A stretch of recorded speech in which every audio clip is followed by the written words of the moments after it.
David Clark, you've been listening to, and Troy Walkington. Troy's actually on the other side of the Atlantic at the moment in not so cold Saskatoon right now compared to the weather he has had recently. David, I think, pretty much doesn't need any real introductions. The kids on in pretty much know who he is. Troy is a bit of a wild card for a few of you. Troy was the guy that got me into playing hockey properly, coaching, understanding the game and the love of the game. So these two have got a really good relationship. Hence the fact we called the call when David met Troy. They're going to go through a brief bit of their career.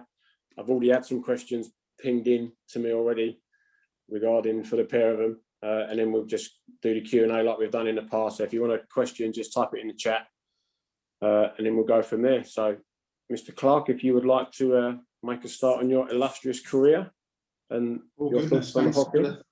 Thanks for the introduction, Ben, and thanks for joining us, everyone. Pleasure to talk to you guys.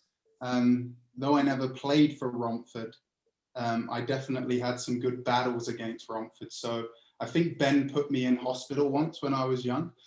Really? Troy, yeah, you hit me in Peterborough when I was playing for the Islanders once. That was when Ben was playing. I was a young buck playing up, so I went to the hospital on that one. And then I think you were 15 years old, if I remember right. I was, but I think the police had to come in for that one and whatever else. I think your coach got, like, I was never animated, right? I think your coach got fairly animated during that game, and I remember it very well. Yeah, I think it was I was a boy playing against a man, and Ben was just playing. You know, it wasn't dirty, but that. Then after that, I remember playing in Romford for probably under 16s. And I think that was probably when Troy probably elaborate on this, but that was probably when he saw me, you know, me playing, and he was already probably potentially coming to Peterborough at the time, and I made a good account of myself. And what I always say to the younger guys is that you never know who's watching. That's probably one of a perfect point to make, is that at that point, I was playing at my own age group. I was probably one of the better players. And, you know, sometimes it's easy not to work hard all the time when you're out there. And thankfully, that game, I had good attitude, made a good account of myself. And that was probably where Troy thought, oh, maybe he could be someone that I could plug into my plans or considerations for if I take this Peterborough job. So I never knew Troy. I never had any idea that he would potentially end up in Peterborough. But if I had have been out on the ice in that game, kind of swanning around, thinking, well, I'm a really good player for my age group, that definitely wouldn't have landed well with someone like Troy. And I'd probably say I'm 99.9% sure I wouldn't be sitting here right now and have had the career that I had. So whenever you play the game, never know who's watching, always play it the right way and to the best of your ability. And you probably hear that all the time from your parents, but that is actual 100% proof of my career kind of began off the back of playing an under 16s game against Romford with all your netting and all your fans shouting and throwing stuff at us, because they used to be pretty crazy in there back in the day. And that was where, you know, it kind of all began for me. But from there, Troy came to Peterborough. I signed my first contract. And it's funny because people say, how long did you play professional for? And I don't know whether you can class £40 a week professional. However, it was my only all year round contract I ever made. I got £40 a week all year round. And I thought it was really smart because that means I didn't have to work. My dad couldn't make me work in the summer because I actually had a job. But that didn't really last too long because he had me on the building site, I think, as soon as the last game finished, the end of the season. But I played in Peterborough for 2 years. 3 years, full time, 2 years under Troy, 1 year, well, half a year without Troy. And then I was fortunate enough to get selected for the Great Britain national team to go away to Katowice in Poland. So I was 18, I went away with the senior team, very dual national based at the time. And I went as a young kind of spare player. And, you know, for me, that wasn't even on my pathway, I guess, if I had mapped that out at that point, because it was really, really tough to do. And that opportunity, I just went, kept my head down, I made a good account of myself. Troy had gone to Cardiff, which he'll tell you about in a bit, and I was really hoping to potentially get a chance there. On that team, there was Glenn Mulvanna, who was becoming assistant coach in the Super League, and Jukka Jolinen was the head coach, who's the Finnish national team coach now, a very established coach. And they kind of offered me a chance. I spoke to Troy and he said, look, like, they're probably the worst team in the league. that's a great place to go. Cardiff's a phenomenal club, and you should take the opportunity. And that was kind of where I went. First time I left home, 18 years old in Newcastle. Good place to go for anybody when you turn 18, 19 to kind of experience getting away from home for the first time and growing up a bit. That year, and I would have, and I wish, well, Ben didn't. I got a nice little presentation that I've probably been through before. But my career from there, Newcastle struggled financially, so I was supposed to go back to the second year, and they folded. So they let us all go home and play wherever. So I went and played in the British National League again back in Peterborough, hoping that Newcastle would start. They didn't. So then that's where I had to sign somewhere. So I signed in Milton Keynes and also in London in the Super League. So I kind of played on a two-way contract, which you see a lot of now with guys, some of the younger British guys. After that year, I made a good account of myself. I could have stayed in London, but it only would have been as a spare forward, or maybe used to be freeline hockey then, so like a role player. And for me, it was about development, and it would be very easy to have sat there and probably got paid more and been a part of the top league. But one thing I always learned from Troy is that you have to push yourself. You should be trying to get to those top 2-3 spots on the team, and I couldn't do that at 20 years old, 19 years old. So I went back down the league and I signed in Guildford, which was an established team in the BNL. They had in the Super League quality imports, and that was probably where I was able to start to tie it all together. I played with Super League players at the second tier, I guess.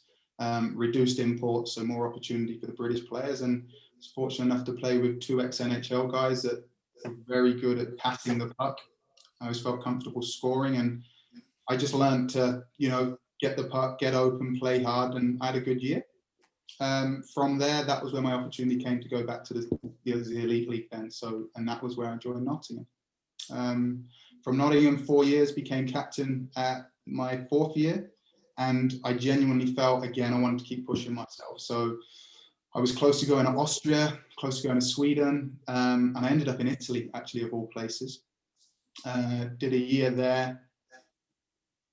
I was supposed to be there for 2 years. I broke my leg in October, and then pretty much figured out that it was probably best for me to come home and, regroup, reestablish myself. And that was pretty much it. I stayed in Nottingham for the next 14 years. I was 4. So yeah, next 12 years. Next 8 years. Sorry. Geez, I'm not that old. Yeah, played there for the next 8 years, and I retired in 2018. My last 2 years, I became player assistant coach, which was an amazing learning curve for me, because obviously I've done a lot of coaching at junior level. I've been captain through those different stages of my career, but obviously stepping behind the curtain, so to speak, was a really good learning curve, and you really get an appreciation of the challenges you used to take to the coaching staff as a captain. Suddenly don't hold as much weight, as I'm sure Troy will allude to, when you start to be on that other side of the fence. So when I retired, my big thing for me is, stay connected to the junior game. That feeds my soul, but I also wanted to try and challenge myself in the real world, so to speak. And that's what I'm currently doing now. Never say never. I'm sure I'll go back to the game in a larger capacity, but I think when the time's right, I guess, for me. And that's where I am now. So yeah, was that good enough, Ben?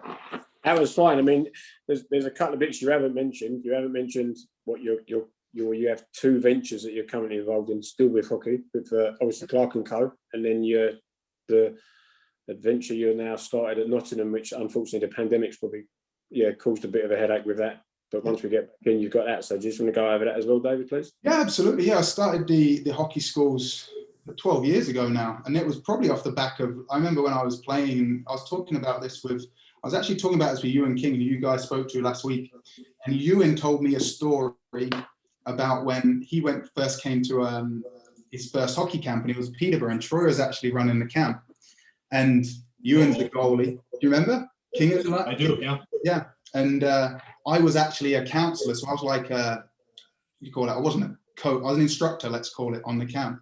Myself, Neil Lydiard, who still plays in Swindon, and Jesse Hammond.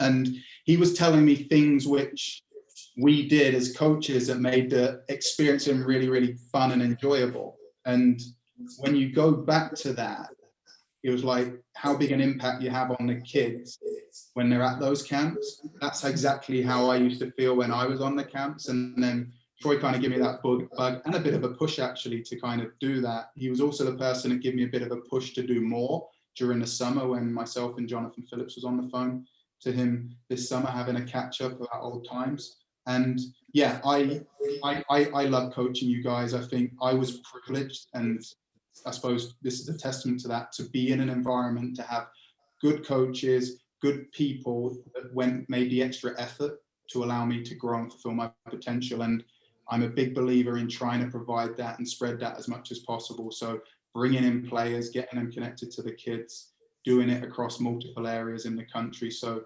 you guys get to have that experience that I kind of had. And it's really cool. I love it. So yeah, I think I always call it feeds my soul when I'm doing the camps, and I get a lot of enjoyment from it. So yeah. And then you've got your Nottingham adventure now with the is it the Clark Academy? Is it what? Yeah, and that was kind of off the back of Troy and myself and Jonathan Phillips talking, and it was just like, look, he goes, you guys need to be doing more. You've played, you've got so much to give, and the arena kind of came to me and wanted to improve what they're offering. So yeah, I said, okay, well, we need a few hours a week, and I thought long and hard about it. I don't think you can rip up the existing at the moment because clubs run as they do, but it was almost providing something that can support the existing, which is that extra hour and a half a week, that correct S&C structure where, guys don't have to go into a gym. They can follow it online. They can input all their data online, start to build some benchmarks of, what good needs to be. Get that understanding with, via online and stuff. So if people need information or advice, then it's there. So then, the British development curve becomes a lot wider rather than just going to the rink on a Tuesday for an hour and a half. And that's kind of, you put your kit on, you take your kit off. It's almost creating it's a way of living, I guess. And it's very easy to do, which I think a lot of you, I see some of the guys like Ollie and Dylan, who I know well, like, it's now a part of their day to day, and it's not, they love doing it. They just need it more to be able to do. And there's a lot you can do away from the rink, as a lot of people now know. And you've got quite a few travellers coming into that from not just from the Nottingham area as well, haven't you? No, it's phenomenal. And to be fair, it's kind of tough kind of question, because for me, education will always be key, guys. For me, like, I think the ability to grow as an athlete, you have to be able to learn. And if you can't learn, process, retain information to deliver it later on, then, you can only become so good in hockey or in any sport. So you have to focus on education. So a big thing for me was like, okay, how much is that going to impact the education? How's that look like? So yeah, some kids do come. Some kids would probably want to come every single week if they could, but we kind of make it try and bi-weekly or in holidays or times where, they've got agreements with school where they can maybe have a later start and stuff. But no, I think education is always paramount, because not only does it enable you to become a better player in terms of intaking information from your coaches, executing, etc., it also helps facilitate that journey to become a professional, which is, I would say, going through that collegiate system, which is where Troy works now and what happens in the US. And you can go and get an amazing education, develop an amazing facility, come out of that probably in the best shape you'd ever be, because you get to work out in unbelievable environments. Everybody's, super committed in that environment, and you come out at 24, 25, like fully armed to go into the pro game, probably at the best time you want to try and enter the pro game. So that's another reason why I endorse education too. No, completely agree, Dave. Thank you very much. Mr. Walkington, we will make a start with you. Well, I'd like to, thanks for allowing me to come on here. I've known Ben since 1992, so probably close to 30 years. And David, we've had a relationship since 97. Though I remember watching you well before that. It's amazing what happens when the sport is gone, or you remove yourself from the sport, and how relationships happen. David had mentioned before that you're always being evaluated, and you know what? You are always being evaluated, and the nice thing is the relationships that we've built we usually build them with people that are same as what we are. And usually if you're a good person, you tend to build relationships with good people. And the fact that our relationship has gone beyond coach player, I think is, from our point of view, from my point of view, is unbelievable. I have a relationship probably with half of the players that I've ever coached in my life. And for me to be able to text them on their birthday or call them when they had their first kid, or now even to sell them a house. I mean, I think it's unbelievable from my point of view to be able to have those relationships with players that are more than just a coach-player relationship. We were in Vancouver 3 years ago, and I call Ivan Matulik and say, "Hey, Ivan, I'm in town," and he goes, "Geez, I'd love to come down. I'm going to bring my wife and 2 kids. Is that okay?" And I said, "That's awesome." So to be able to see those guys at the end of the game, and we. Kip Noble, I talk to probably twice a month. Steve Thornton. We reconnected with Sean McFadden during the Raider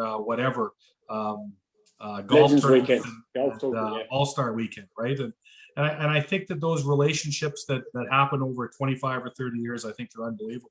So Ben guilted me into a presentation because I just thought, well, I'm an old photo myself, and maybe I should just come up here and speak. Well, David has a lot more interesting things to speak about. And when Ben sent out the tweet and he had David's face and my face on there, I said, well, why does Dave look like he just stepped out of a James Bond movie? And, I look like I just stepped out of a Subway commercial where I was advertising weight loss through Subway. So I didn't understand that. So if I take my face off the screen, it might be a little bit easier for you guys to, you guys see that okay? Yeah. Okay, so I grew up in a place that was about 5,000 people, and in this photo right here, I have lifelong friends in this photo. I still talk to some of these guys. The guy on the far left with the bowl of soup haircut, his name's Tim Shovelday. He actually had 10 years in the National Hockey League. So, you look at the pudgy little Chevy in the far left and you kind of go, geez, unbelievable how athletic he was. The guy standing right next to me, he's the head coach at Ferris State and has been for about 20 years. And again, we talk almost 5 times a week still. And we haven't lived in the same country for 25 years. So again, it's from a relationship point of view. I think winning is important. And you saw before, we were provincial champions. We're provincial champions here again. And you can see me in the front row, backup goaltender that year, but still, nonetheless, we were able to win another provincial championship. Again, you take a look at 2 over for me, a guy by the name of Tim Shovelday. You take a look at some of the equipment, right? And you would have never guessed if you said one of those guys played in the National Hockey League for 10 years. I don't know if that's would have been the guy that you would have picked, but from an athlete point of view, he was unbelievable. How athletic he was. Baseball, basketball, football, track, badminton. He was unbelievable. So playing different sports also, I think, pretty important. From there, I moved into coaching, and I was probably only 19 years old, and I worked at a place called International Goaltender School, and that provided me a background from a goalie point of view. And we would see the average summer. So the average summer would have been July and August. We would have seen about 1,200 goalies in a summer. Like, when you put that in perspective, I mean, that's unbelievable. But I learned about the position. I was able to teach the position. And when you transition from a coach or from a player to a coach, you try and find a niche. Nowadays, it's skill coaches, it's analytics, it's video guys. Well, the way I was able to find my way into, from a hockey point of view, was I initially came in as a goalie coach. And our head coach at the time was a guy by the name of Brett McEwen, who went on to, and in that picture right there, that was in 1989, and I was 22 years old. So I was coaching at the University of Saskatchewan, where every one but 2 of those guys were older than I am. And the guy 2 over from me ended up being the Los Angeles Kings director of player personnel or amateur scout in the West for about 10 years, and obviously won 2 Stanley Cups with the LA Kings. If you take a look at the top, I think 3 from the left, guy by the name of Todd McClellan. So again, the following year in 1990, Todd came back from playing pro. I grew up with Todd. So there Todd is, he got to blow out my candles at my birthday party. So not only was he a friend of mine growing up, but I was able to coach him. And again, he ends up winning a Stanley Cup with the Detroit Red Wings. So again, it's those lifelong relationships that you make through sport, and the respect part of it. Now, there you see Mr. Pitchley. That was a common spot for Ben my first year. He often found himself sitting right below me. And if you look over my right shoulder, you'll see his lovely wife. You can see the disgust on her eyes that, like, Ben's not playing again, right? Well, again, we look at that photo and I go, that photo is unbelievable.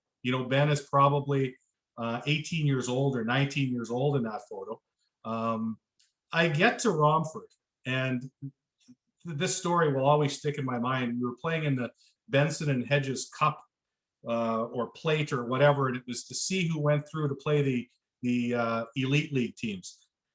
And I really wanted to win. I'm not sure that the rest of the players, they wanted to stay and play against all the second division teams. So we ended up going to Milton Keynes, and our bus was late, and all the fans were standing around, and I'm going to Gord Jeffrey. I said, so is everybody coming on the bus? And he goes, well, yeah.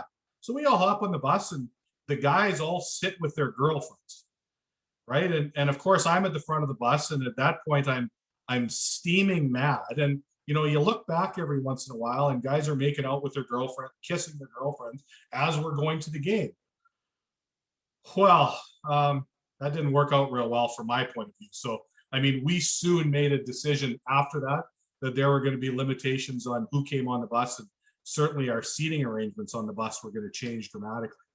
The following year, I moved up a division, and I went and coached a team called the Basingstoke Beavers, and at no point was that ever my team. I got frustrated, and around Christmas time, I told our general manager at the time, I go, I'm not having much fun here.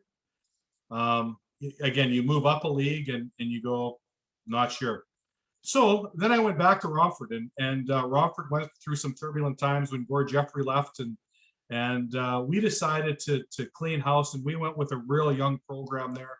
I got involved with the junior hockey, and I was able to be on the ice right with the learn to play all the way up to the senior team. And you can see by looking at that photo, we decided to make most of our players sort of under that 25 range. Really liked that we had red in our jerseys back then, and I think that should be something that the Raiders look back is bring a little red back. Anyways, within 2 years, again, you sort of talk about championships. We were able to win the league that we were playing in. Obviously, guys were excited. The following year, team bonds. You can see that our team from that photo right there was real tight, and that's the key from my point of view, is creating a culture and having a team that bonds together and stands up for themselves and is willing to do whatever it takes to win. That photo right there, and you see me with the two Finnish guys and the two guys that ran our program. We had a lot of fun. We still have a lot of fun 20 years later. You look at some of these photos and you understand how much fun that I had as a coach. My first year, I went to Peterborough, and we had to change the culture there a little bit. And you can see David right above Billy Glover, standing at the left, right beside James Grimstead, who's a Romford guy. You might know Gary Grimstead right on London Road, right? He owns most of London Road, sells everybody their Seats. And that's David signing his first contract. That's the way we used to announce things. And again, pretty casual when we signed that first 40 pound a week full-time contract. My dog sitting in the back. And even at that time, David calves were unbelievable how big they were. Like from an athlete point of view, if you take a look at those, you can see why in Italy, he broke his leg, right? Ken Cross, unbelievable supporter. He was able to sponsor David, and he always had our Mickey, I can't remember Mickey's name, but he was in charge of all our PR. He said everybody needed a nickname. And again, Clarkie just didn't work. So Stan it was, and and I still don't know why it was Stan. Our second year, we started to gain a little bit more traction. We went from a 500 team, and from there we were able to play Team Canada. And that year we ended up winning, which would be the Challenge Cup. We actually won a trophy. And from our point of view, I mean, I don't know if you remember, David, but we went to Guildford, and Nathan Rempel blew up their goalie, and we came back and we beat Guildford, and then obviously beat Basingstoke the next weekend to win the Christmas Cup. So from our point of view, from where they were 2 years ago to that point, we made tremendous strides. And then obviously my third year there, that team would have been a championship team. I mean, you take a look at that team with Claude Dumas, Randy Smith, Dougie McEwen, and the maturity that our younger guys had shown. I mean, yourself, Lids, we hired Lewis Buckman, I think, that was going to come in, and he was going to be the way you were 2 years previous. And, you know, we had a little bit of a plan of how we were going to progress. And ultimately, if the owners wouldn't have run out of cash, there's no doubt in my mind that we would have been champions. And because here's a picture of David. I think it was his first year, and he decided to go with gold hair. And I know a few of the younger guys decided to go with gold hair. And that year, he won 2 awards. He won the young player and the most improved.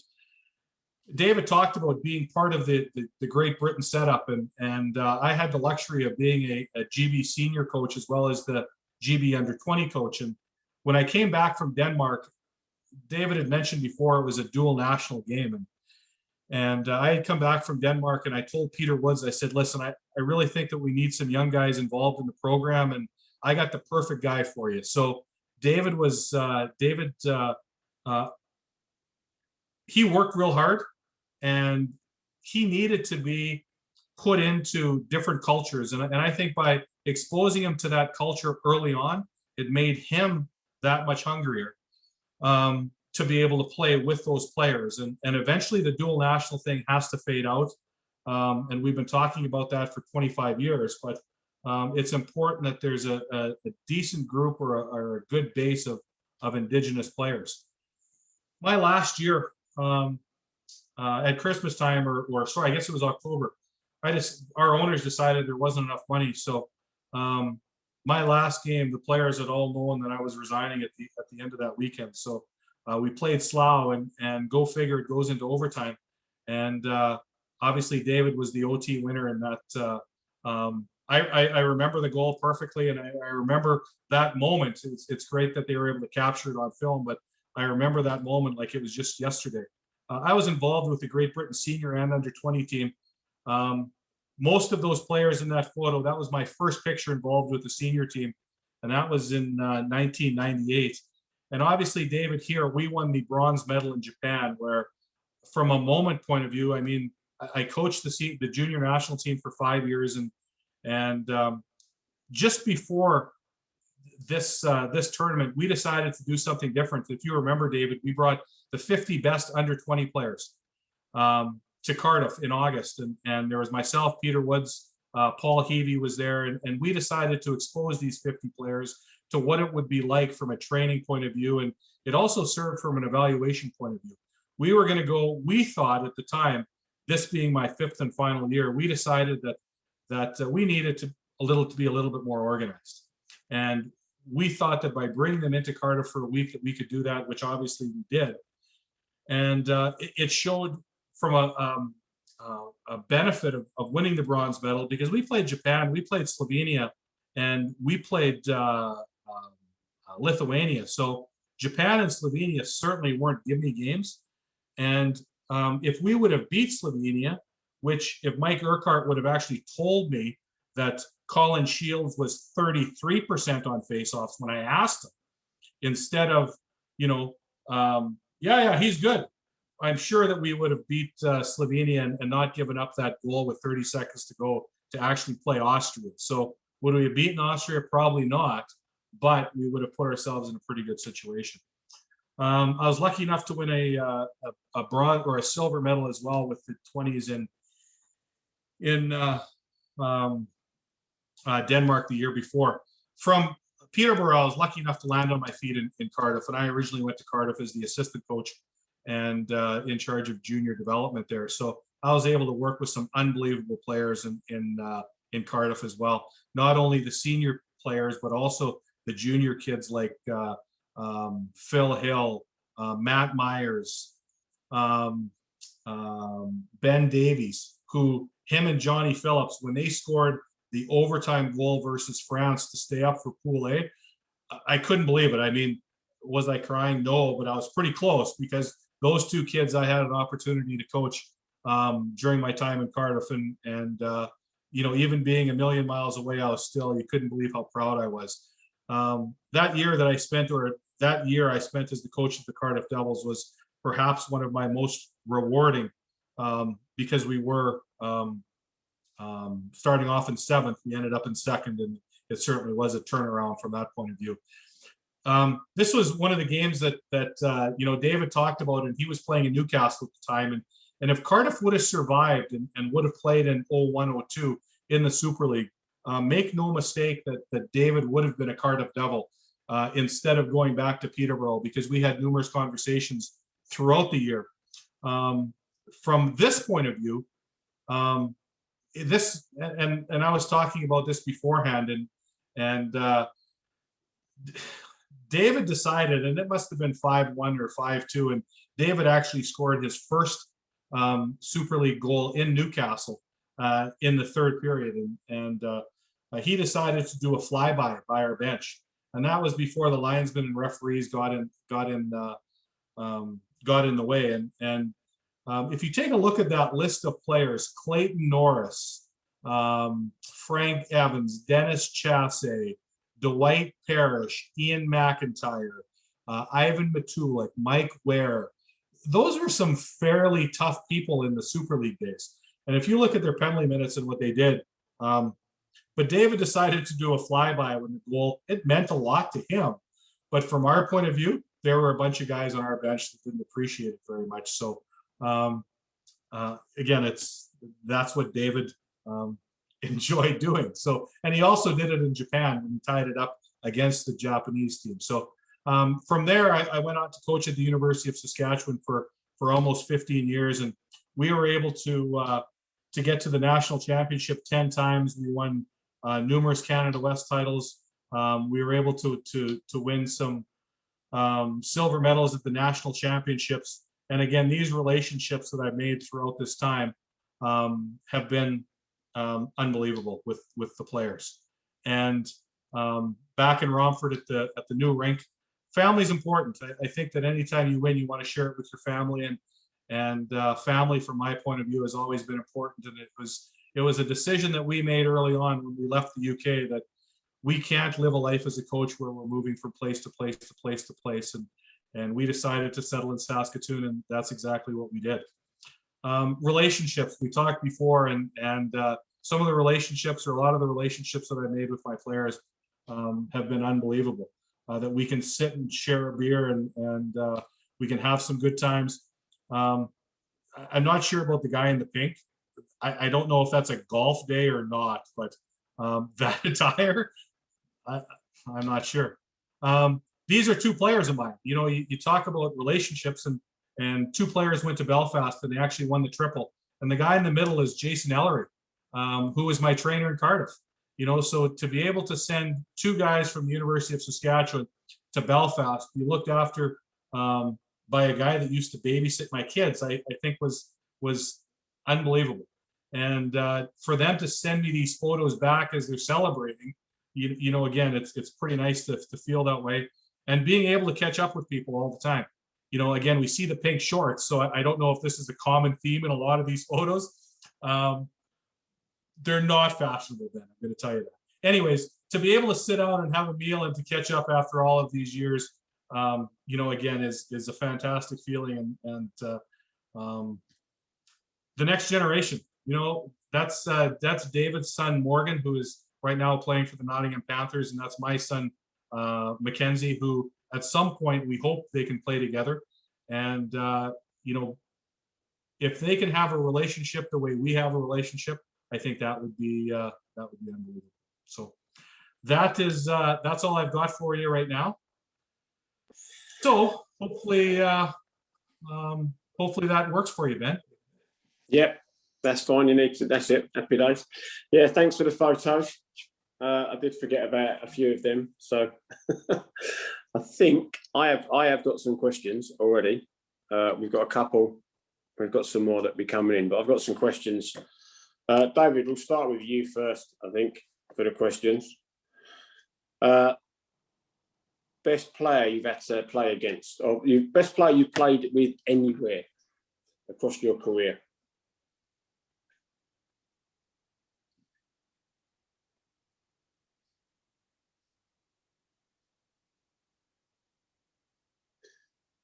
Where's Mr. Clark gone? It said at the top of my call, it said David Clark left. He's back. I'm letting him David back. had enough, eh? He saw some of those old photos and He saw he's some of tapping them. out and going, I'm good. Clark, are you back with us? You're muted.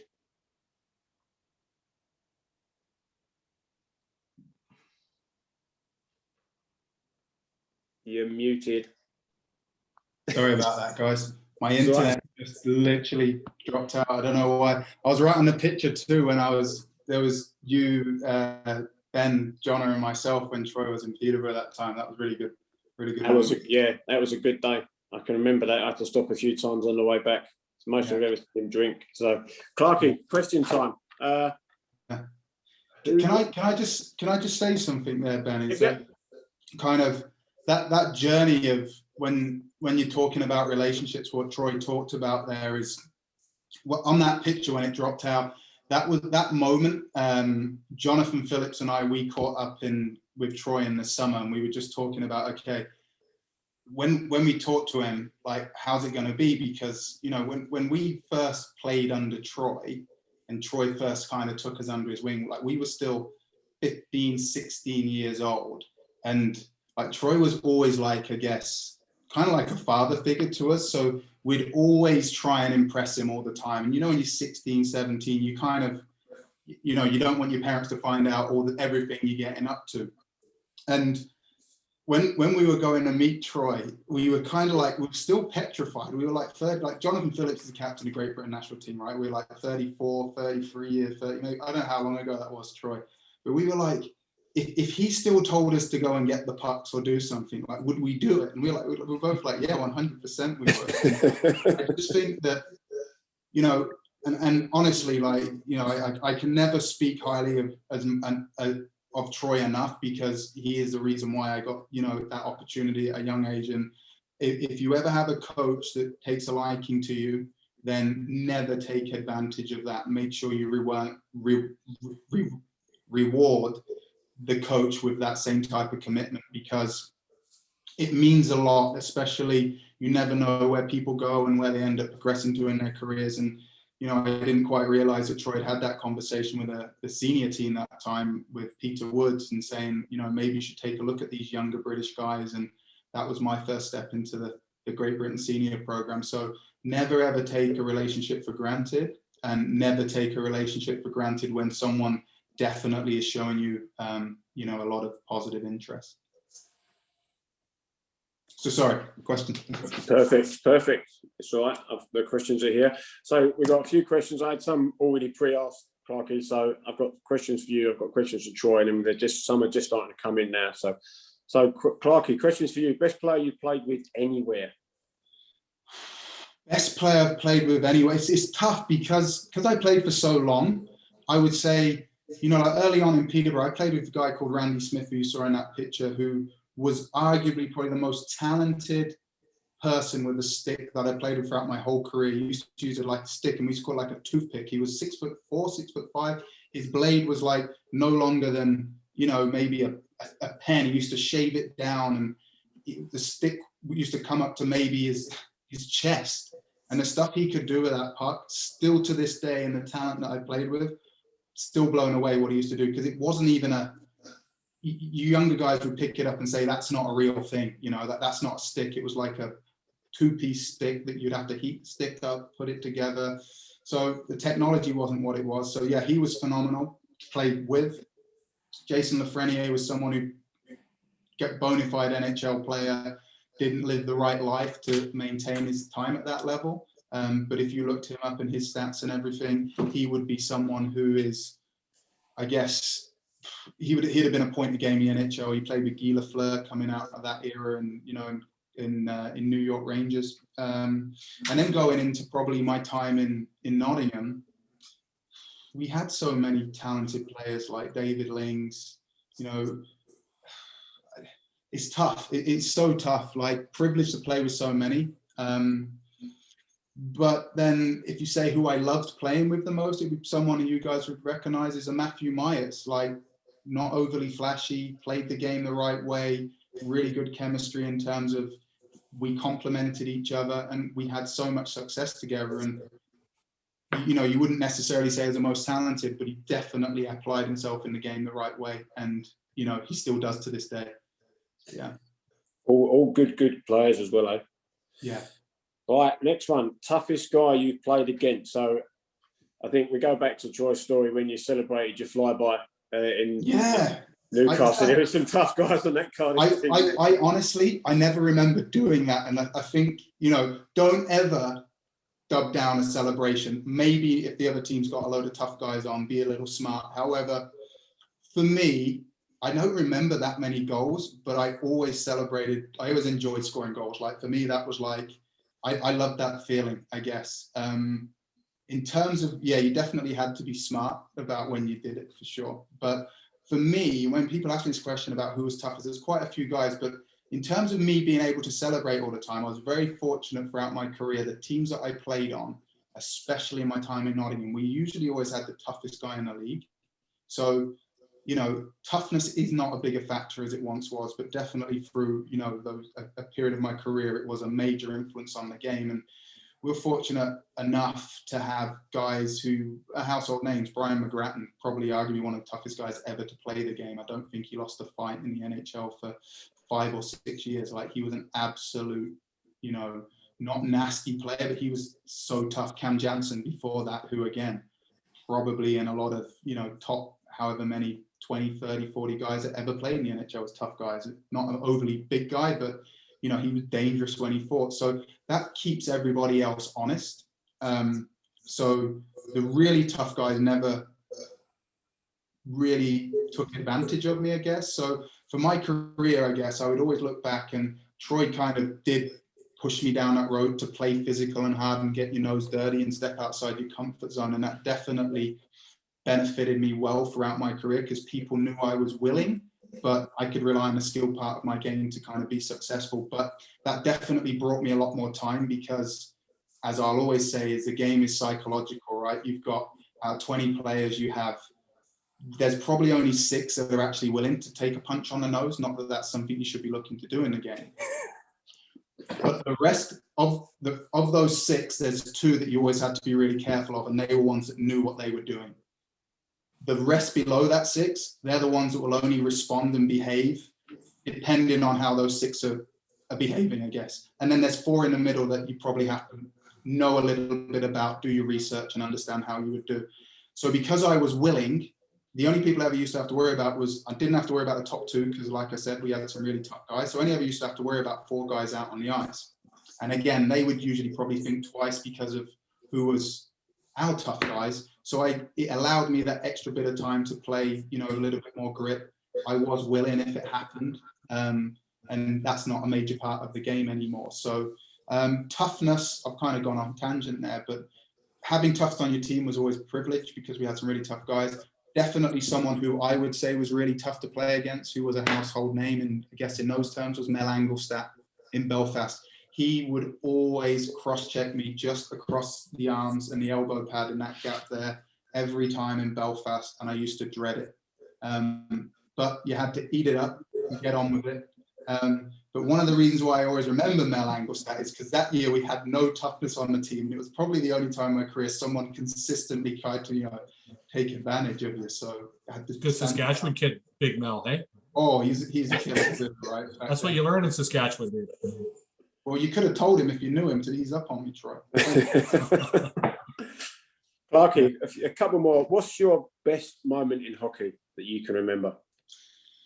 best moment in hockey, super privileged to experience so many, I guess. Like on a personal level would be kind of becoming established, playing for my national team. Like that at the time, I remember it so well. My goal was to become a player in Peterborough. That was always my dream, play for my local town.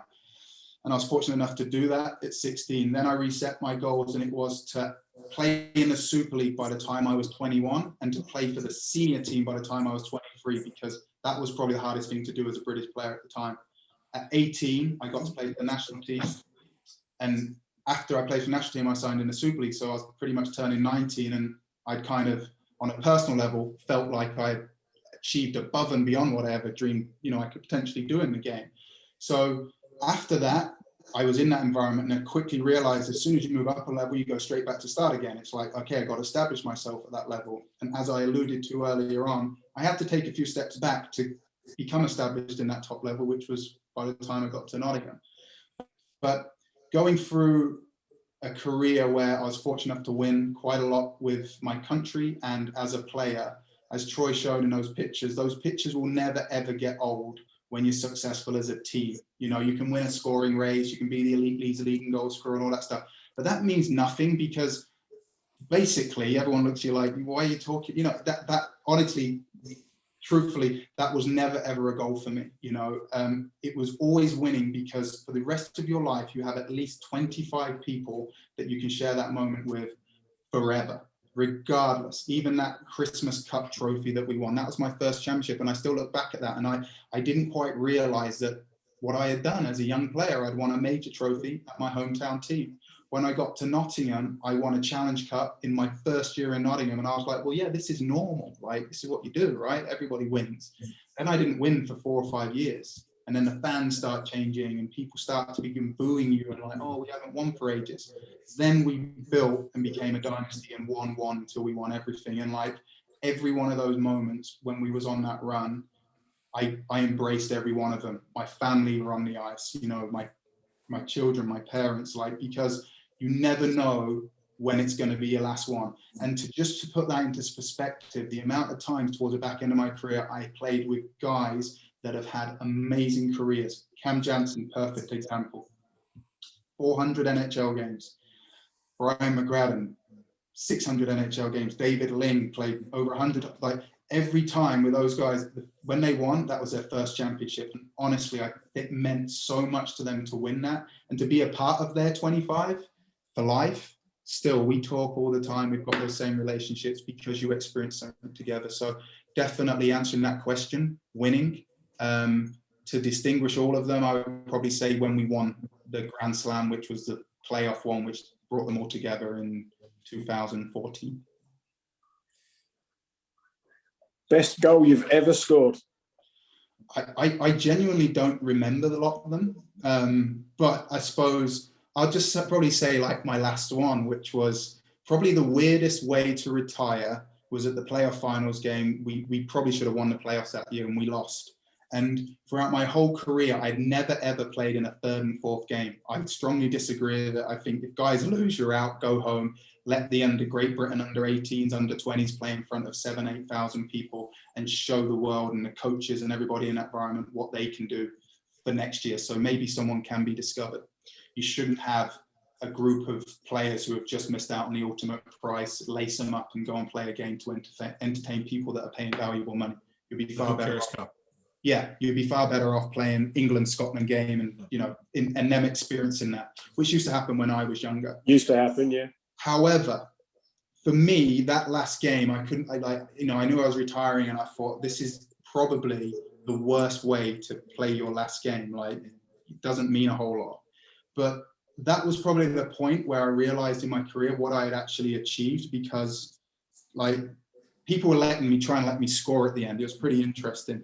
I was so tired, they made me play God knows how many minutes. I eventually scored, but then the whole team came on the ice. I got a standing ovation. And then at the 5-minute mark of the last of that game, the whole arena, which wasn't just Nottingham fans, actually, it was fans from around the whole league, kind of made me stand there and get a standing ovation. And at the time, I absolutely hated it. Like, I was like, this is so uncomfortable for me, because that wasn't really what my career was about. However, now I look back on it and I think wow, like what an amazing way to go out and be appreciated by so many people, which half of them probably used to boo you and stuff, but just to kind of go, you know, well done on a good career. So I guess I remember that goal because it led to a pretty funny moment, which was a bit surreal. But definitely, yeah. So that would probably be the only goal that I really remember well, just because I never really remembered them. Okay. We've got some questions coming in, so I think, but there might be this, one might be this. I've got one more. Just give us a funny story about Troy. Funny story about Troy. Well, kind of the fact that still to this day, if he said jump, I would say how high, because it was almost like that was just what I was used to. He used to scream at us all the time. Funny story, and I've told some of the kids this actually. I remember coming into Peterborough and like not really knowing what was on offer, and get your head down, work hard. And he always used to scream at me all the time, like, move your feet, move your feet, move your feet. And I always used to think he didn't like me, because why is he always screaming at me? Quickly realized 3-4 years down the line, it's because he knew I could be good and he did like me. But so all of you guys, when the coach is talking to you and telling you to work harder, it's usually for your best interest. So don't take it personal. But I remember one of my first week or so, and I broke a stick and I thought, I'm playing Pirates now, I'm going to get equipment. And I sent Troy, and Troy used to like, Troy had the purse strings wrapped up. He had everything from how much tape you could have, what sticks you could have, because he was running a budget so we could win. Whereas in Nottingham, you went and saw the trainer and he gave you a new stick and you had a budget. But Troy, I broke a blade. He was like, okay, well, there's a box down there. And within this box was used sticks. So I had to pull out these used sticks. And what was funny was I kind of worked the system. So I figured out the imports that were really good that Troy let have blades. So I would, you know, be friends with them and make sure they're really happy. And then they would use their blades like once or twice.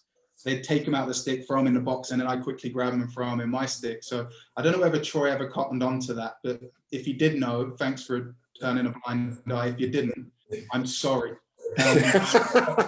The final thing which always makes me laugh was I remember coming off practice and he said to me, he goes, oh, Clarky, you know, good practice. And I had the pucks because I was the last guy off, you know, last guy off. I was 16, 17 years old. And he goes to me, he goes, oh, good job today. He goes, how many pucks are in that bucket? I was like, I don't know, 25. He goes, no, there was 35.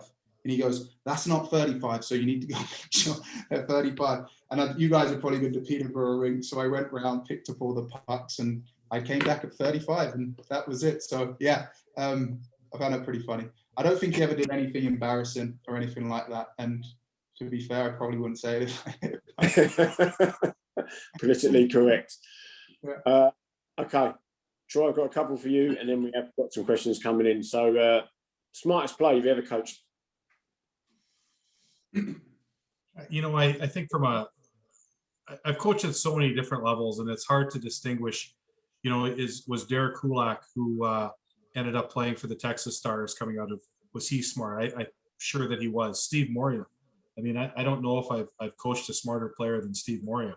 To be able to survive in the game well into your 40s. I mean, he never got hit. He always found himself in the right spot. He kept himself in unbelievable shape. You know, I think that probably those two guys, Steve Thornton was smart, Randy Smith was smart, Claude Dumas was smart, Danny Marshall was smart. I mean, I look at some of the players that I had, and you go, holy cow! I mean, they were some fairly intelligent players. Dean Boyker. It's hard to, as David said earlier, it's hard to distinguish between some of the different eras that I coached in, because I honestly think I've been doing this since I was 22 years old, and I'm well over 50 now. So to do it for 30 years and not come across numerous players that I would consider to be smart, but I would think that for sure those would be some of the guys that would be the smartest players that I've coached. Worst rink you've ever coached in? Easy. Gillingham or Medway. Awful. The worst rink bar none that I think I've ever been. I mean, Isle of Wight, you knew what you were getting there, but Gillingham or there was not one part of that rink that was nice. Okay, we'll end that there. Best moment in your coaching career? Again, there's so many. You know, every team that I went to, the first year I was in Romford, we were able to beat Durham home and away. I mean, they're in a league higher. They were in whatever it was called back then, the Elite League or whatever it was. We were a league lower than what they were. To go into Durham and win, and then at the end of the year beat them in playoffs was unbelievable. In Peterborough, when we were able to play Nottingham, to decide whether or not we were going to go to the plate, or because we finished so high, that wasn't to lose 4-2 to us at the time. It was a Super League. We had to postpone face-off for 30 minutes because people were lined up around the facility to come in. The first game that we played in Nottingham, or the first game that we played in Peterborough, in that year in '97. Again, we had to postpone face-off for 15 minutes to allow all the fans to see the new team. The Christmas Cup that we played in. My last game in Peterborough, the game in Japan that we won the bronze medal in when we beat Hungary in the bronze medal. Cardiff. There were so many special games there. Being able to participate 15 years at the U of S. The Canada West, there's way too many. I don't think there's one particular game. There's just so many different eras that I've been involved in. Well, okay. Well, the next question was proudest moment of coaching in the UK, but I think you just touched on all of those. Yeah, I mean, all of those. There are so many that I can look at and go. My time in the UK, I have to say that other than Basingstoke, where I didn't enjoy myself at all, but the other teams that I coached, there's not a day that went by that I ever considered it being a job. And even though I resigned in Peterborough, it's not because I didn't like the players. It's because the owners had no money. And ultimately, I was the person that told all those players to sign there. They trusted me. And for me then to go to them and tell them they needed to take a pay cut, I mean, I think was unreasonable. So ultimately, if you get rid of me first to see how the rest of the year goes, then so be it. So it was a joy to be in Britain for the 9 years I was there. What are you doing coaching wise now? Well, we didn't have a year this year, right? I mean, we after I left the university in 2018 or 2019, myself and a friend of mine, we coached a bantam team, and it was unbelievable how much fun we had. So bantams are 13 and 14 years old, and they get drafted into the Western Hockey as a 14-year-old. So I mean, the year that we had was unbelievable. I'm working with a skills coach and a skating coach at the moment, and what we're doing is we're providing an academy-like feel where they look after the skills and the skating. And because a lot of times with skills, you're not competing against anybody. You're competing against a stick, and then, you know, ultimately you work so hard to get to the net, and then all you do is flip the puck at the net. So I'm doing the compete portion of that, where they look after the skills, and then when someone needs to get yelled at, as David said, you know, keep your feet or whatever, we actually compete on the ice against other players, and so that's what I'm doing right now. Last one. So is David got you with his funny story? I need one from you about Clarkie now. The reason why all sports teams have come up with the no flyby rule is because of David, right? So we're playing in Japan against and again, this is before he decides to do it against Newcastle, right? And the whole game, like, we're playing the first game of the tournament versus the Japanese junior national team. We're playing in Nagano, where they had the Olympics, and the rink is full. And all we did in the summer was prepare for that first game against Japan, because we knew that was going to be the important game. Opening ceremonies. I mean, David is nonstop giving it to the whole Japanese team all the time. Every face-off, there is always something that's coming out of his mouth, right? And we're down 3-2 with about whatever it is, a minute 10 left to go, and we have a face-off. down in their zone. So as he's coming back to the bench, he's giving it to their bench. And you got to think that these Japanese kids probably have never heard English spoken the way English was being spoken that night, right? I mean, they're taught formal English, where what David was saying was far from formal. And there was lots of Anyways, chirping. David- We call it chirping over here. You call it that as well. We'll keep it as chirping. There was lots of chirping going on. Yeah, there was some banter that was certainly going back and forth. Anyways, David ties the score, and we live in a politically correct world now, and back then there was nothing political about the world that we lived in. And as he's skating by the bench, he breaks out of the celebration. He always talks about, I need to celebrate. Well, he was celebrating, but he breaks out of the celebration, and of course he is just giving it during the flyby, right? And then what happens? Colin Shields follows him. Rob Lamy follows him. Anthony Childs follows him. Joe Baird follows. So there was, which he was leading, there was 6 players, because we had pulled Stephen Murphy at that point, but there are 6 players that, so ultimately when David goes to his skills camps, during the classroom session that Clark and Co does, he can certainly do an off-ice section regarding banter. Okay. Clark is not just grinning, he's got no answer for that. We can't even say it. There is no chance on air that I'm saying what he was bantering about.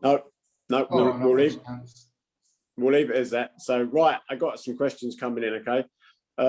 Dylan Hughes. So, David, what has been the greatest challenge you've had to overcome in your hockey career? Probably injuries. I said earlier about breaking my leg. That was pretty tough.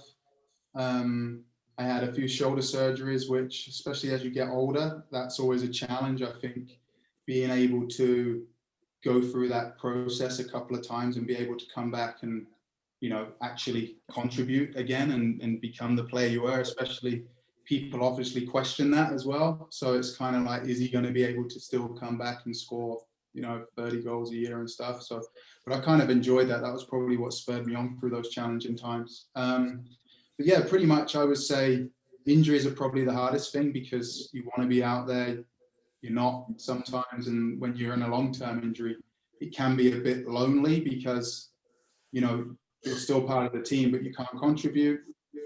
You're not doing that day-to-day routine. It's usually probably quite a lot harder, especially in season. So that would be the hardest challenge for sure. Next question is from Ollie Brown. Troy, what was the most memorable season as a coach and why? And then the same question for David. Every season, as you get older, every season is the most memorable one. I don't think I can look at one season and go, geez, I wish I could go back. I would go back to any season that I coached. So I would say that all my seasons are memorable. I don't think there's one that I can say, hey, I'd like to go. I would go, if somebody said that you can transport yourself back to 1 year, you decide. Any year from 1989 to 2018, you can transport me back to any one of those seasons, and I would be happy to do it. Good answer. For me, yeah. I guess for me as a coach, I was only coaching for 2 years as an assistant coach. So when it's going back to injuries, I guess I was injured. I had a concussion, so I wasn't playing in the finals of the Continental Cup, which is like be the equivalent of the Europa League, I guess, in football terms.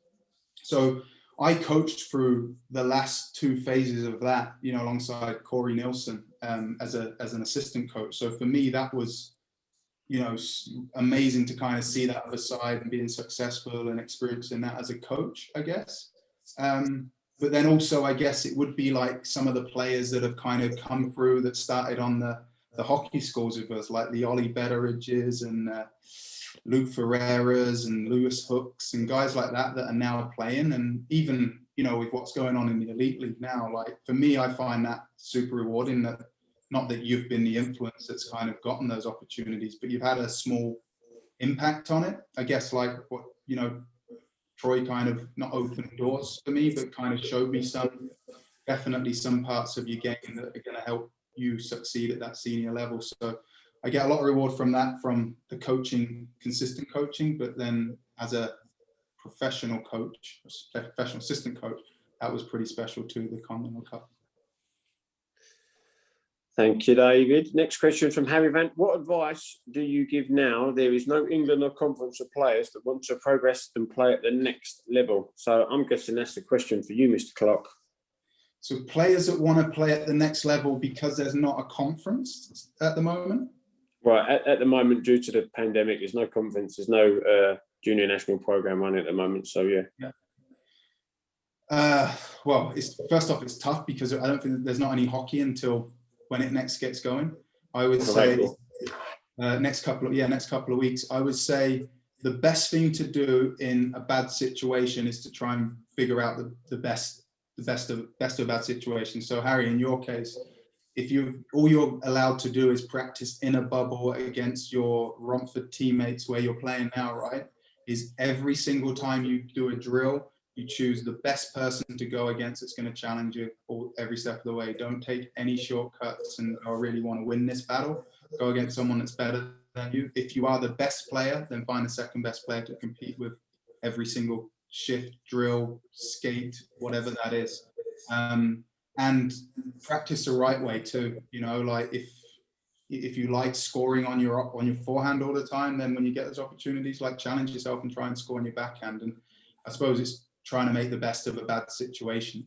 Going to that conference system though, and I will say this, is I would say it's good, but it's only for a short period of time. You know, like that competition needs to exist all year round. So you have to try and create that competition, you know, so it's getting in position to play up. So you're going against better players all the time that are going to push you.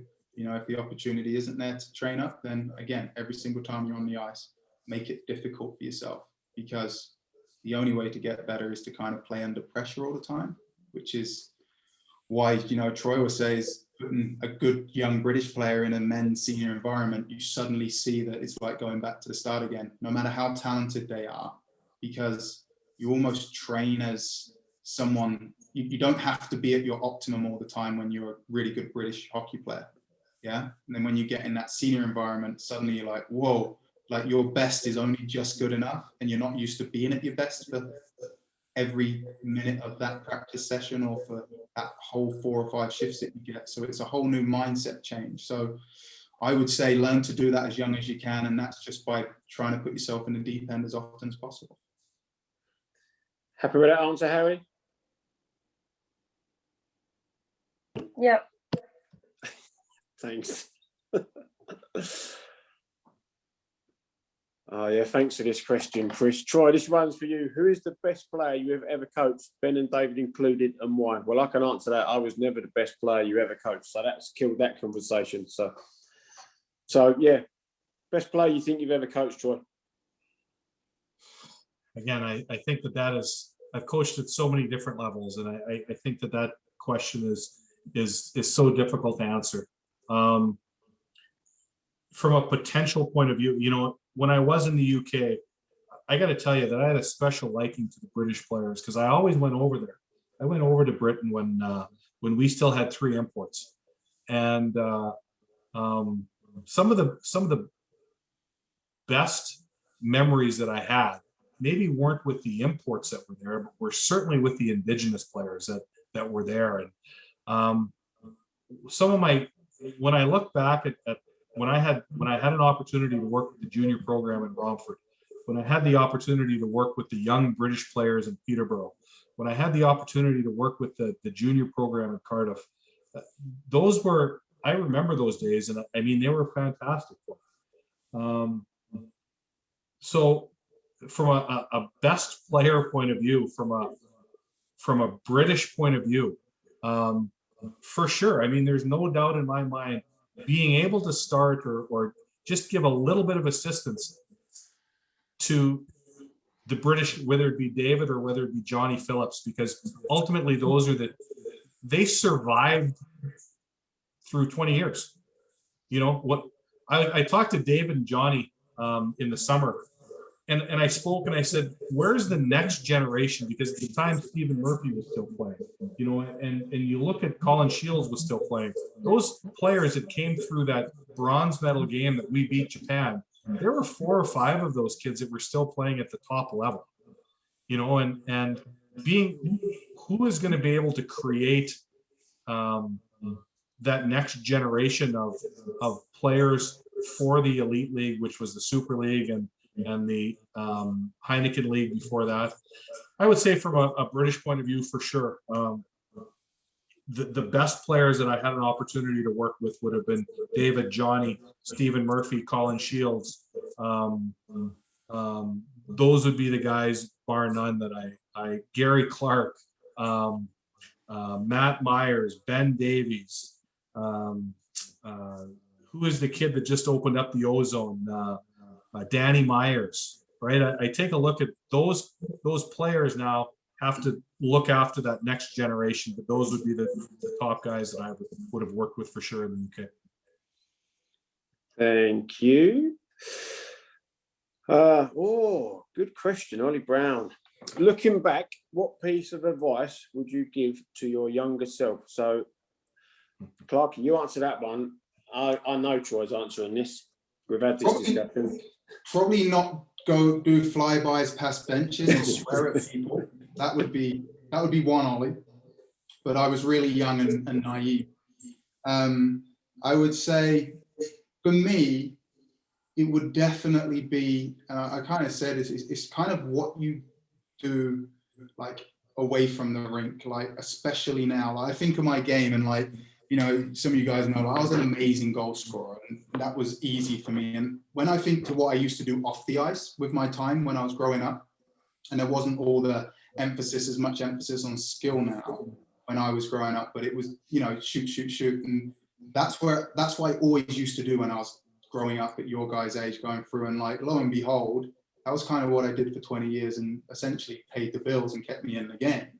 Now, if I could go back, it would be to today's game is to improve my skating. I was super fortunate because athletically, like genetically, I was an athlete. So, but now when I, you know, break down skating strides and stuff, like my skating stride pretty choppy, you know, not that there could have been so much more out of my skating. Never really got picked up on that much because I got around the ice really fairly quickly, and, you know, but there could have been a whole new level to my game if I had have figured that out at a younger age. And I don't think the game really demanded skating as much, Troy, you'd probably agree, when I was coming through. So I was still kind of as quick, or, you know, one of the quickest players. But if you think, if I could have just spent as much time on the skating side of it, working on probably, you know, maybe stick handling too, you know, just applying as much focus off ice to other elements of the game.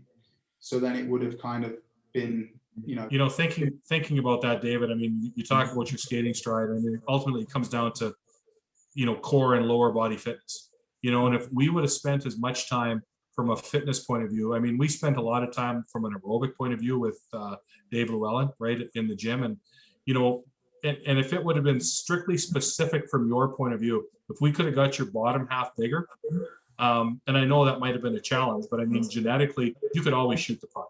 I mean, that was one of your greatest gifts, is being able to shoot the puck and find that spot to be able to shoot it. When you talk about from a goaltender or from a goal scorer point of view. But if we could have got your lower half bigger, where I think that would have assisted in you becoming a stronger skater, right? Yeah, sure. Yeah, that would be for me. Troy, your question. And we've had this discussion previously. Bar none. I mean, my temper was so bad, and I really, when I was younger, I had a real difficult time controlling things that came out of my mouth, and also my. And as you get older, I think you do mellow, or you become a little bit smarter. So, but by far, if I could have controlled my temper better, it would have suited me just fine. I seem to remember a Basingstoke game, but we won't go into that. No, there was a lot of games, and it didn't matter where I was. There was a lot of games where I couldn't control my temper. That was an issue for me. We've got a couple more questions coming in. Another one from Harry Van. Is it good to go abroad to play hockey as a 16-year-old? I'm assuming academies there, Harry, and not college.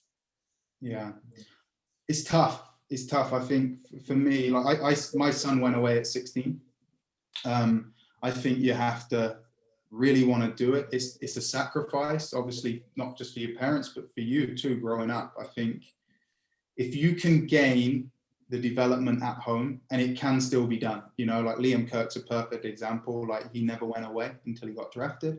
You know, there is still the opportunity here. So, you know, I wouldn't think, yeah, go overseas, because there is a lot of good overseas, but there's also a lot of average, which, you know, you want the best. If you're going to make that sacrifice as a family, you need to be going somewhere good. So do your research for sure if that's on your horizon. The other thing too, which I would say, is that before you do that, I would go and spend like a month in Sweden or Finland, you know, somewhere where you're living away with a family, being billeted, just to see what it's like in the off season before you make that major commitment at 16. And I don't really think 16 is really a point where, you know, I would be doing that European thing at 14, 15 years old, and maybe going for 1 week on your own at 14, and then going for like 3 weeks when you're 15, and then 16, you know, so then you know what it's going to be like and you're kind of prepared for it.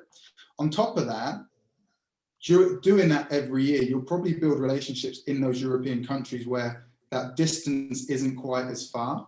And I think this pandemic's probably proven that you can continue education from home. You know, the technology makes it pretty easy to do that. So going through those GCSE years and stuff, if you're closer to home and, you know, that is a desire you want to go on, before you just pack your bags and pay a fortune to go to a prep school in North America, then, you know, you might want to try that first, or potentially open up some doors in Europe. Because for me, you know, it's well, I know it's as a European player trying to get into the Canadian system is very, very tough. You have to go at a young age, as Troy will tell you, and going into the US system, exactly the same. Whereas in Europe, you know, Swedish, Finnish junior systems, if you just look on the draft every year, there's a hell of a lot of good players that get pulled out of those places, you know, and that's something which I think definitely as a nation, we should start to be building those sort of links into those places just to get guys looked at, and,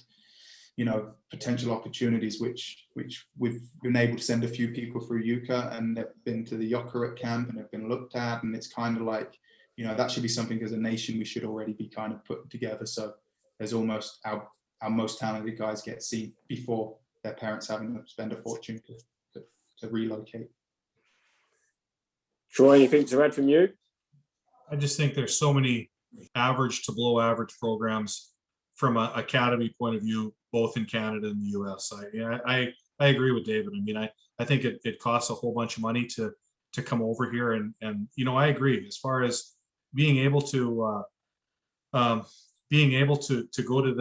to Europe for a week at a time, or 2 weeks or 3 weeks, or however it might be. I mean, especially if you go younger, I think that's fantastic. But also, if you take the money that you're going to pay to come to an academy and use it, whether it be going to an academy in the UK, getting 2 extra hours, 3 extra hours, perhaps your conference teams decide to come and play the spring season. The spring season in Canada is unbelievable as far as the number of tournaments that go on, and being able to travel for a month and see 4 spring tournaments and play against the top kids in whatever age level, whether it be 09s or 08s or 07s or whatever they might be, bringing the conference teams over here. I think that would benefit from a UK point of view dramatically. It's talking about exposing these players to things that maybe they presently aren't getting in the UK. And you know, David said right up at the start, he was exposed at a young age to some different things which allowed him to be successful. And ultimately, the British players right now don't see a way, or they're not finding their way into the elite league because of the number of imports that play there. So for them to be able to get there, I think they have to be exposed to a game higher than what their game is already. And that can be in Europe, or that can be in North America. But you don't necessarily have to leave the country. No, agreed. We've got one more question from Dylan Hughes. David, as a child, what was your favourite off-ice drill? Favorite off-ice drill as a child? It would have just been shooting pucks. Dylan, honestly, like that's all I used to do was shoot pucks all the time, just ripping them against my gate. I didn't even have a goal back then. I just had a bit of tape around the gate, and I just used to rip pucks at it all the time. But yeah, that was it. But again, I don't think there was. It was funny when I was growing up. Like you didn't see an NHL game. Like the only way you saw an NHL game was when someone from the Alconbury Air Base came to the ice rink and gave you a video recorder. You guys don't know what a VHS is, and that was when you watched the NHL. So for me, like my NHL was watching the Peterborough Pirates. Like hockey wasn't really on TV unless it was Wembley and Cardiff against Murrayfield. I remember really, really well. And that Tony Hand missing like 9 penalty shots and Cardiff ended up winning. Like, so that was all I was ever really exposed to. And in terms of, and I say this a lot to the younger guys, but in terms of like what you can learn on your own at home in terms of getting better with YouTube and just the access now and the way the NHL, even the Elite League, the exposure and the access that you get, there's so many tips and stuff that you can pick up. And so, yeah, I think now if I was younger Dylan, I'd be, God, no, you'd never get me inside. I'll be trying all sorts. So, yeah. And that is the end of our chats. There are no more questions. Guys, I'd like to thank you both for coming on, giving up your time this afternoon, especially Troy, you, because it's the middle of the afternoon out there now. So, yeah, thanks for coming on. I think it's been very appreciative for the people that have watched. Lots of information, lots of talk, some good stories as well, which no doubt I'm going to get some of them thrown back at me at club, but that's going to happen. So, Troy, I can see Mrs. Pitchley calling you after posting that picture, so you could be expecting that call as well. So, yeah, guys, thank you very much. Thanks for coming in. Have a very good holiday period over the Easter. Stay safe, and we'll see you at a rink soon. Thank you very much, guys.